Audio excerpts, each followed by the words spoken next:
Oke, Assalamualaikum warahmatullahi wabarakatuh. Perkenalkan kami dari kelompok 7 berpikir komputasional 06 dan pada kesempatan kali ini kita akan menjelaskan tentang case study 1 di mana di case study 1 ini kita mendapatkan case study 2 yang berjudul Bicycle Sharing System gitu, yaitu case study-nya mengenai sistem distribusi sepeda di Universitas Indonesia.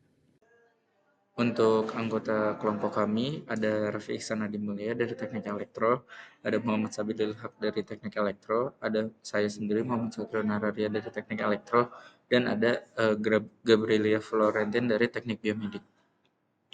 Oke, next adalah studi kasus 2 Jadi yaitu kelompok tentang kami kebetulan mendapatkan studi kasus yang metode kedua, yaitu adalah transportasi sepeda Universitas di UI gitu. Indonesia Kita sistem langsung aja berbagi sepeda benchmark ke yang membuatkan kita bisa lihat mahasiswa, yaitu dosen, BIM. BIM dan itu staf untuk menggunakan salah sepeda satu yang kita sebagai sarana pastinya tahu ya, transportasi setiap antar fakultas, setiap lokasi di tempat di dalam UI itu ada kampus. namanya BIM Nah, pada Darmo. jam-jam Ini sibuk persis seperti banget pada mirip pagi seperti itu hari, dan mungkin ketika sebuah mahasiswa case berangkat yang kuliah nyata dan juga sore gitu. hari saat mereka pulang, ada Dimana beberapa mungkin stasiun yang mengalami permasalahan kekurangan utama di sini atau adalah kelebihan di sepeda. jam-jam sibuk Nah, yaitu di konsep pagi tidak hari dan seimbang sore ini hari, di akan mana pagi menyebabkan hari orang waktu berangkat yang kuliah dan sore hari orang pulang kuliah, memberikan kepadatan itu di stasiun pendistribusian tertentu.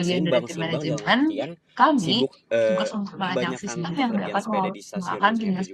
Nah, kita Pertama, tuh pada targetnya untuk jam-jam sibuk tidak ada agar stasiun penggunaan yang sepeda lebih kelebihan dan efisien juga dan kekurangan pengguna sepeda. tidak Mungkin mengalami untuk kerugian. mempermudah pemahamannya, jadi yang kita ambil dari case ini adalah kita Jadi ibaratkan aja kelompok orang pagi kami itu berangkat kebetulan dari stasiun mendapatkan UI studi atau enggak kasus dari yang asrama kedua, menuju yaitu ke Fakultas adalah Teknik gitu. Universitas Nah, Indonesia gara-gara sistem orang berbagi berangkat sepeda dari membuatkan mahasiswa, asalnya ke dosen, tujuan, dan staf untuk sepeda ini menggunakan bakal sepeda kelebihan di sebagai teknik, sarana sementara transportasi kekurangan antar di lokasi asrama di dan dalam stasiun UI karena kampus. orang-orang pada Nah, make. pada Sebaliknya jam-jam pada sibuk sore seperti hari pada di pagi mana hari, orang-orang dari ketika Fakultas Teknik mahasiswa pulang berangkat nih ke kuliah dan asrama atau sore enggak ke hari saat stasiun mereka UI, pulang, di ada mana beberapa di Fakultas stasiun Teknik yang gara-gara mengalami kekurangan kepakai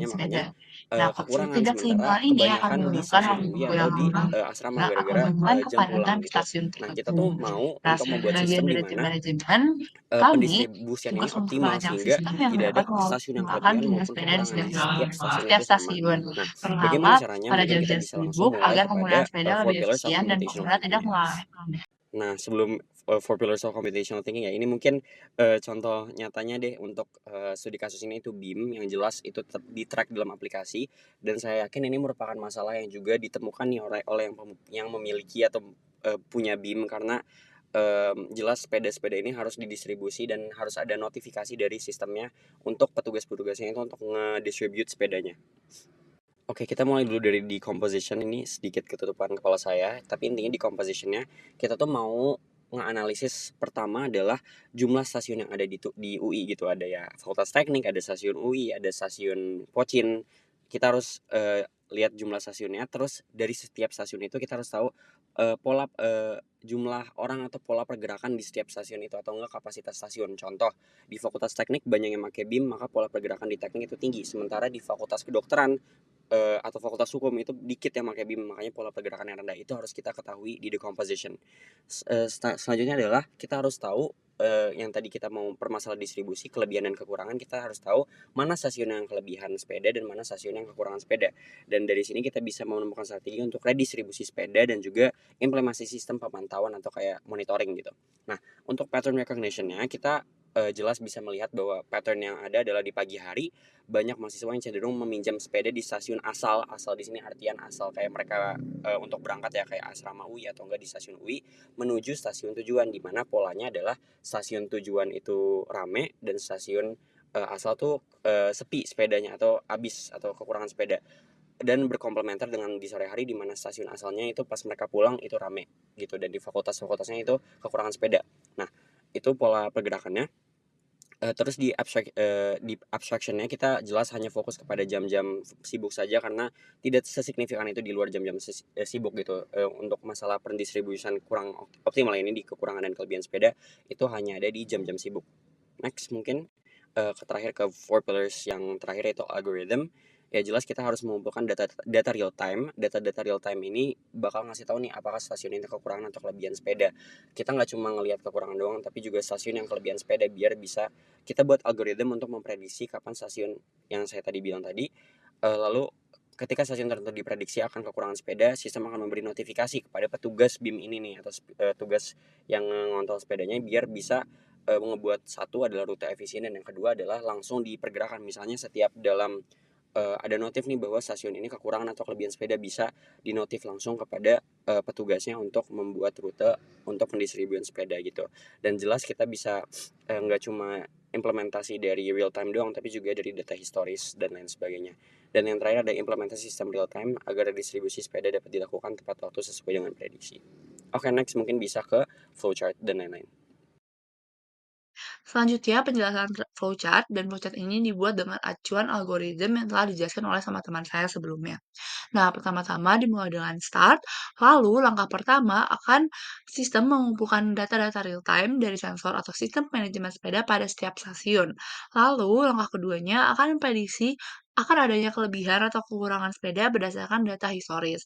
Lalu diberikan pilihan apakah stasiun itu memiliki kelebihan atau kekurangan sepeda, dan jika iya, akan ada output berupa pengiriman notifikasi kepada petugas untuk memindahkan sepedanya. Lalu jika tidak, maka akan memonitor kembali data real time-nya. Nah, dua output ini akan bertemu lagi pada satu proses, yaitu dengan membuat rute efisien untuk redistribusi, untuk meminimalkan waktu dan usaha redistribusi. Nah, sistem akan terus memonitor secara real time untuk memastikan redistribusi dilakukan tepat waktu berdasarkan prediksi. Nah, semua proses yang tidak membutuhkan redistribusi atau hasil tidak akan kembali ke monitor data real time untuk memantau kondisi selanjutnya. Maka flowchart akan berakhir di situ. Nah, untuk pseudocode-nya sendiri berdasarkan algoritma dan flowchart yang terbentuk, kami di sini membagi ke beberapa step. Pertama, start dari prosesnya. Lalu step pertama, kita mengumpulkan data real time dari sepeda-sepeda pada setiap stasiun. Jadi dari step pertama kita bisa tahu bagaimana kondisi di setiap stasiun, ada beberapa sepeda yang tersisa. Lalu kedua, kita memprediksi apakah dari stasiun-stasiun yang ada itu eh, kelebihan atau kekurangan sepeda berdasarkan data historisnya. Nah, jadi dari sini kita bisa mengetahui nih di mana stasiun yang memerlukan sepeda atau kelebihan sepeda. Nah, step ketiga, cek stasiun-stasiun itu yang diprediksi dan have a shortage of bikes.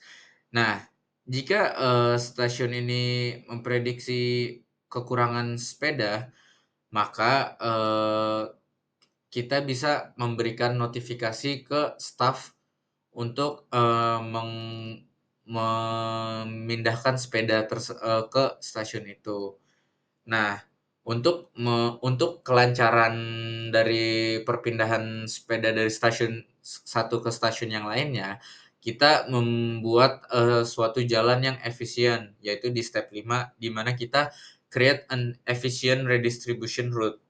Di situ kita membuat jalan agar redistribusi sepeda menjadi lebih lancar.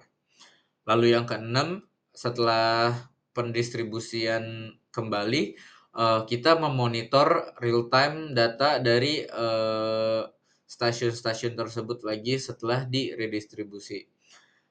Namun jika stasiun yang diprediksi itu tidak kekurangan, kita bisa langsung loncat ke step 7, di mana kita bisa dapat langsung membuat efisiensi redistribution route agar perpindahan sepeda langsung lancar.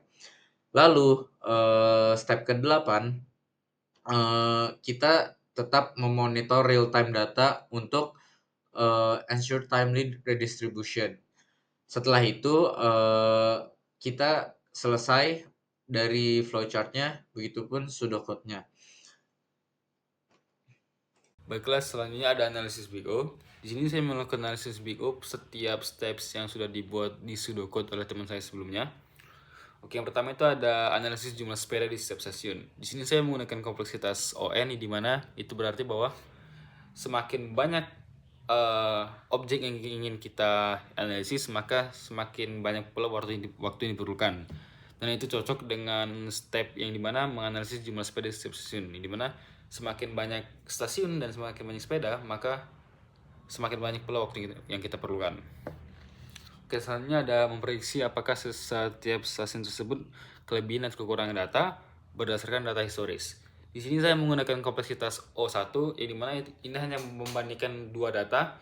Jadi kita tidak memerlukan dimensi waktu pada step ini. Jadi kayak data historis dan kita langsung bandingkan dengan data setiap stasiun yang sekarang.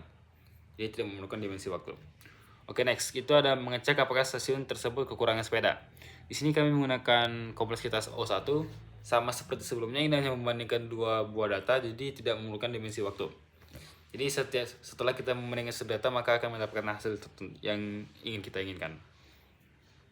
Oke, next ada memberikan notifikasi ke pengurus.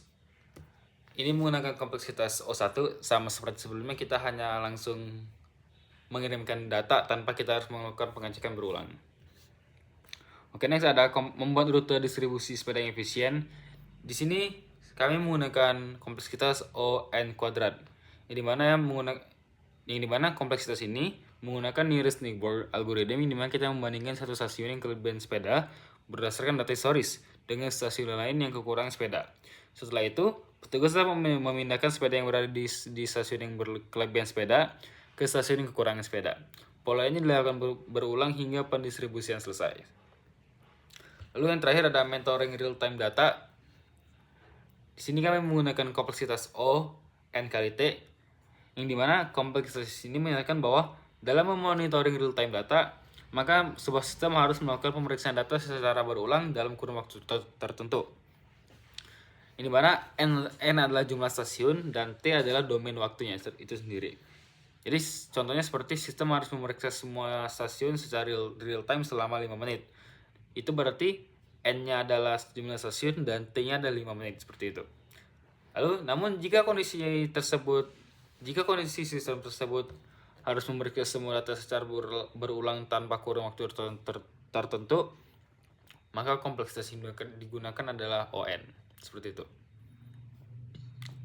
Sehingga setelah disimpulkan, didapatkan bahwa analisis Big O dari semua permasalahan adalah ON kuadrat ditambah ON kali T, seperti itu. Baiklah, tadi adalah part terakhir dari presentasi kali ini. Saya Muhammad Sabil Haq, mewakili teman-teman saya tadi mengucapkan mohon maaf jika ada salah kata dan salah perbuatan. Dan terima kasih. Wassalamualaikum warahmatullahi wabarakatuh.